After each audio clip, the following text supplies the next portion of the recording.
Hi, നിങ്ങൾ SLCയിലാണ് പഠിക്കുന്നത്. അപ്പോൾ എന്തായാലും ഈ ഒരു റീല് മിസ്സാക്കരുത്. കാരണം നിങ്ങളുടെ SLC ഓണം എക്സാമിനും ക്രിസ്മസ് എക്സാമിനും അതേപോലെ പബ്ലിക് എക്സാമിനും ചാപ്റ്റർ 1 ആയിട്ടുള്ള അരിത്തമെറ്റിക് സീക്വൻസ് എന്ന് ചോദിക്കുന്ന ഒരു 2 മാർക്കിൻ്റെ ക്വസ്റ്റ്യനാണ് ഞാനിവിടെ പറഞ്ഞുതരാൻ വേണ്ടി പോകുന്നത്. ക്വസ്റ്റ്യൻ എന്താണെന്ന് നോക്കാം. The 5th term is 17. അതായത് ഇവിടെ 15ാമത്തെ ടേം കൊടുത്തിട്ടുണ്ട്. അതേപോലെ തന്നെ 10ാമത്തെ ടേം ഇവിടെ കൊടുത്തിട്ടുണ്ട്. 10ാമത്തെ ടേം 32 നമുക്കിവിടെ നമ്മളോട് ഇവിടെ കണ്ടുപിടിക്കാൻ വേണ്ടി ചോദിച്ചിട്ടുള്ളത് ഫസ്റ്റ് ടേമും കോമൺ ഡിഫറൻസും ആണ്. അപ്പോൾ നമുക്കിതെങ്ങനെ കണ്ടുപിടിക്കും നോക്കാം. അതിന് വേണ്ടിയിട്ട് നമുക്കിവിടെ കോമൺ ഡിഫറൻസിൻ്റെ ഇക്വേഷൻ ആയിട്ടുള്ളത് term difference by position difference ആണ് നമ്മുടെ ഇക്വേഷനായിട്ട് നമ്മളിവിടെ യൂസ് ചെയ്യുന്നുള്ളത്. Okay, position difference. അപ്പോൾ term difference by position difference ആണ് നമുക്കിവിടെ കോമൺ ഡിഫറൻസ് കണ്ടുപിടിക്കാൻ വേണ്ടിയിട്ടുള്ള ഇക്വേഷൻ. അപ്പോൾ ഇത് നമുക്ക് ചെയ്ത് നോക്കാം.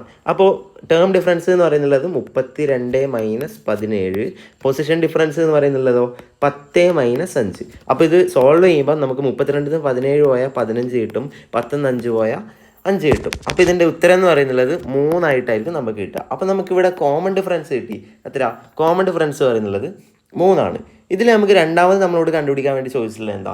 ഫസ്റ്റ് ടേം ആണ്. ഫസ്റ്റ് ടേം എന്ന് പറയുന്നുള്ളത് കുറച്ച് ലോജിക്കലായി ചിന്തിക്കുന്ന ഒരു കുട്ടി ചിന്തിക്കുക എങ്ങനെ വെച്ചിട്ടുണ്ടെങ്കിൽ 5th ടേമിൽ നിന്ന് ഒരു 4 കോമൺ ഡിഫറൻസ് കുറച്ചാൽ നമുക്ക് ഫസ്റ്റ് ടേം കിട്ടും. അത് തന്നെയാണ്, ആ ഒരു ലോജിക്കാണ് നമ്മളിവിടെ യൂസ് ചെയ്യുന്നുള്ളത്.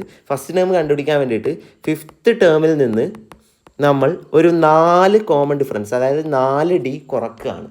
അപ്പോൾ നമുക്ക് ഫസ്റ്റ് ടേം കിട്ടും. അതായത് 5th ടേം ആയിട്ടുള്ള 17 നിന്ന് നമ്മൾ 4 × D, അതായത് 17 - 4 × 3 നമ്മളിവിടെ ചെയ്യുന്നുള്ളത്. അപ്പോൾ നമുക്ക് 17 - 12 കിട്ടുക. അപ്പോൾ അതിൻ്റെ ഉത്തരമായിട്ട് നമുക്ക് കിട്ടുക എന്താ? 5. അപ്പോൾ നമുക്കിവിടെ ഫസ്റ്റ് ടേമും കൂടെ കിട്ടിയിട്ടുണ്ട്. അതായത് ഫസ്റ്റ് ടേം 5ഉം കോമൺ ഡിഫറൻസ് 3ഉം നമുക്ക് കിട്ടിയിട്ടുണ്ട്.